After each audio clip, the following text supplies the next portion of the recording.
Comencé a invertir cuando tenía 11 años. Simplemente perdí el tiempo hasta que cuando tenía 7, 8 y 9 años. Y así, desafortunadamente, no empecé hasta los 11, pero compré mi primera acción cuando tenía 11 años y luego experimenté con un montón de cosas, el momento de las acciones, el análisis de gráficos y todas esas locuras. Fue muy divertido, sin ganancias, pero muy divertido. Y seguí haciendo eso hasta que tenía 19 años.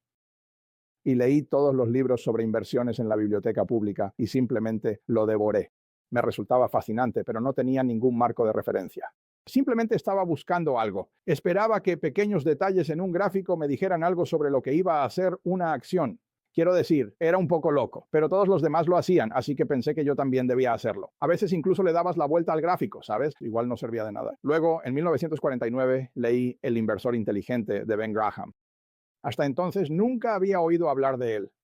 Y en realidad solo hay 2 capítulos en ese libro que son la clave, pero establecieron mi marco filosófico para invertir de 3 maneras. Son tan básicas y tan simples que cuesta entender cómo pueden ser tan importantes, pero los 10 mandamientos también son simples, ¿sabes? La primera es que una acción es parte de un negocio, es decir, no puedes pensar en una acción como algo diferente. Tú valoras un negocio y luego divides por las acciones en circulación, pero lo que tienes que pensar es en qué tipo de negocio te estás metiendo, cuáles son sus características económicas, quiénes son sus competidores, cómo es su gestión, todas esas cosas que tienen que ver con un negocio en lugar de un simple símbolo de cotización. Cuando tenía 11 o 12 años, solía saberme prácticamente todos los símbolos de cotización de las empresas en la bolsa de Nueva York. Podía marcar los tableros en Harris Opham, ya sabes, pero no sabía nada. Quiero decir, sabía que X era US Steel y que T era AT&T y así sucesivamente, pero no sabía nada, no sabía qué había detrás de ellas. Así que tuve que empezar a ver esos pequeños símbolos o esos pequeños nombres en el periódico como negocios y decidir cómo se valora un negocio, qué es lo que importa. La segunda cosa, en el libro es que Graham te da un punto de referencia maravilloso sobre cómo debe reaccionar el inversor ante las fluctuaciones del mercado de valores. Habla de su mítico señor mercado en el capítulo 8 y no se ha escrito nada mejor en cuanto a la actitud del inversor hacia los precios de las acciones. La mayoría de las personas reaccionan de manera equivocada ante los precios de las acciones. Quiero decir, se sienten bien cuando sus acciones suben, se sienten mal cuando bajan. Piensan que el mercado de valores está ahí para instruir. Y el señor mercado es ese socio que tienes en la inversión, ¿sabes? Es un socio increíblemente complaciente. Este tipo aparece todos los días y te dice cuánto te pagará por tu participación en el negocio o a cuánto te venderá más acciones al mismo precio. Nadie hace eso jamás en los negocios privados. Si tú y yo fuéramos dueños de una gasolinera juntos y yo dijera, quiero que todos los días vengas y me ofrezcas tu mitad de la estación y yo puedo comprarte tu mitad o venderte la mía al mismo precio, y tuvieras que venir todos los días a hacerlo, estarías en una terrible desventaja. Y estarías en una desventaja aún mayor si fueras el señor mercado en el mercado, porque el señor mercado, nuestro amigo en el mercado, que amablemente te da esas cifras todos los días, cifras diferentes al final del día que al principio, pero él está poniendo un precio al que comprará o venderá. Lo maravilloso de él es que este tipo es un alcohólico maníaco depresivo. Quiero decir, es tan inestable como cualquiera que puedas encontrar. Él deambula todo el día, ya sabes, y observa cosas locas. Y ya sabes, va a poner todo tipo de precios disparatados. Y no tienes que prestarle atención, salvo cuando te conviene hacerlo. Si eso es una vez al año, si es una vez cada 5 años, si es una acción entre 3,000, todo lo que tienes que hacer es sentarte ahí. Ahí no tienes ninguna responsabilidad moral hacia este tipo, ¿sabes? Quiero decir, él es quien está diciendo esos números. Tú no se lo pediste, pero él lo está haciendo. Y todo lo que tienes que hacer es elegir el momento en que esté particularmente deprimido o particularmente eufórico o particularmente borracho o lo que sea, y el mercado será todas esas cosas y aprovecharte de ello. Y eso es lo notable de las acciones si lo piensas bien. Si miras el valor más alto y el más bajo de todas estas empresas estadounidenses durante el último año, verás caso tras caso en el que el valor más alto es el doble del más bajo. Ahora bien, eso es para un negocio estadounidense sólido que sigue funcionando, pagando a la gente, vendiendo productos y demás.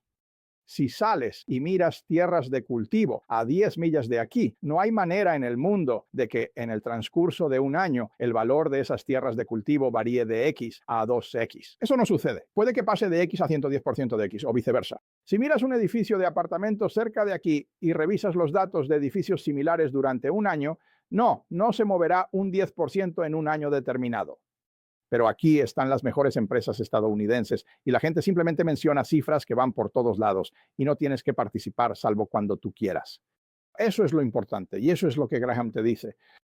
El mercado no está ahí para instruirte, para decirte nada. El mercado está ahí básicamente solo para servirte cuando tú quieras que te sirva. ¿Sabes? Una de las cosas más importantes que hay que recordar sobre las acciones, aunque es muy difícil de hacer, es que la gente tiene todo tipo de sentimientos hacia ellas. La acción no sabe que la posees. Estás sentado con estos certificados de Berkshire. La empresa ni siquiera sabe que la posees y la acción tampoco. Se está negociando ahora mismo y ellos no saben que la tienes. Así que no tiene ningún sentimiento hacia ti. Quiero decir, tú tienes todos estos sentimientos hacia ella, pero solo es parte de un negocio. Si Berkshire vale 75,000 veces 1,5 millones de acciones, ya sabes, aproximadamente 110,000 millones o algo así, es una buena inversión. Si no lo es una mala inversión, ¿entiendes?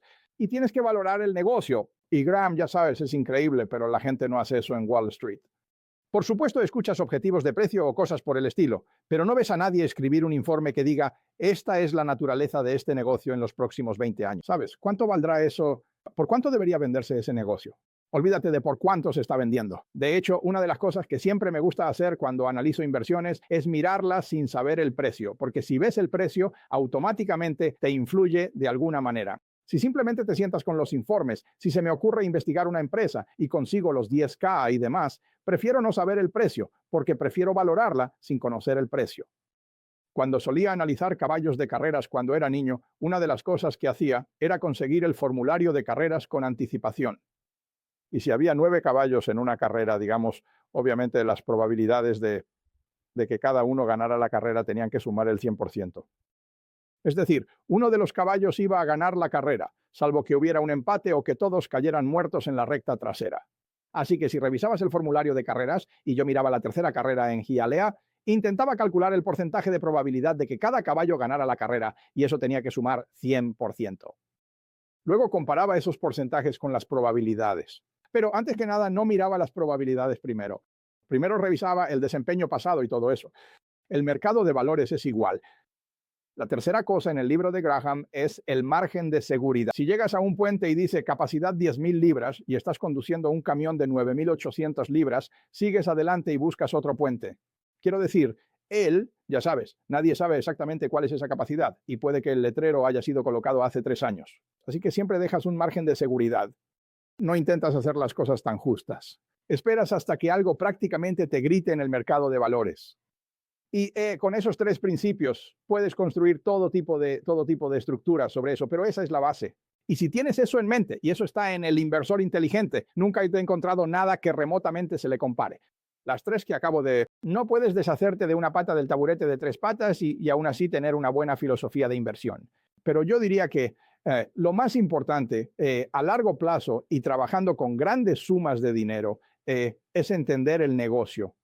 Supongamos por un momento que te dieran $1,000,000 o la suma que fuera necesaria y pudieras mirar alrededor de Knoxville o de todo Tennessee si quisieras y comprar participaciones en cualquier 3 negocios, ya sabes, entre ahora y dentro de una semana.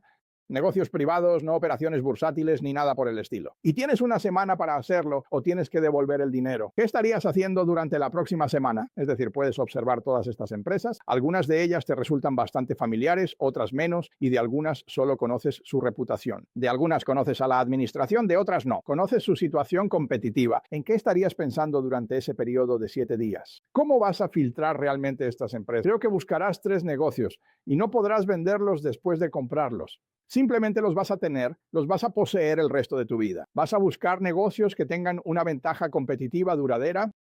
No quieres comprar una franquicia de Burger King solo porque nadie se ha acercado a menos de 10 millas todavía, porque sabes que Wendy's, McDonald's y todos esos estarán ahí muy pronto.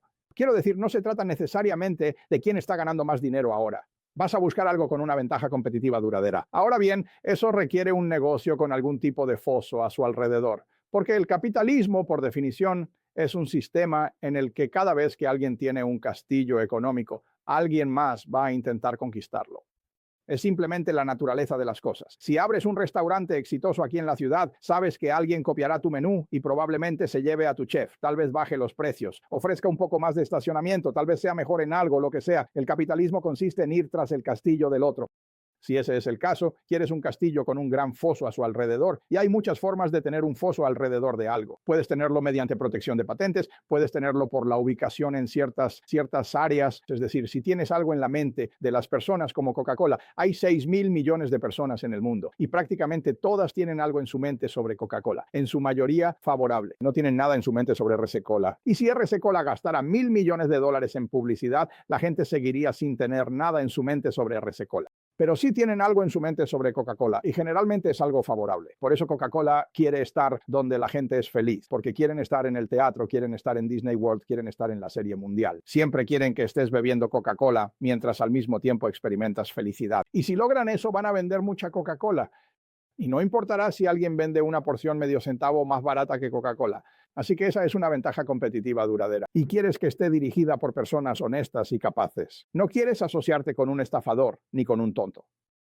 Ahora bien, los mejores negocios para comprar son aquellos en los que incluso un tonto podría estar al mando. Quiero decir, Peter Lynch dice, compra un negocio tan bueno que hasta un idiota pueda dirigirlo, porque tarde o temprano uno lo hará, ¿sabes? Y hay algo de verdad en eso. De hecho, el otro día recibí una pregunta de un grupo de estudiantes y me dijeron, ¿qué va a pasar con Berkshire cuando te vuelvas loco? Y yo respondí, bueno, Berkshire es tan bueno que yo puedo volverme loco. De hecho, puede que ya lo esté, ¿sabes? Pero esos son el tipo de negocios que uno debe tener.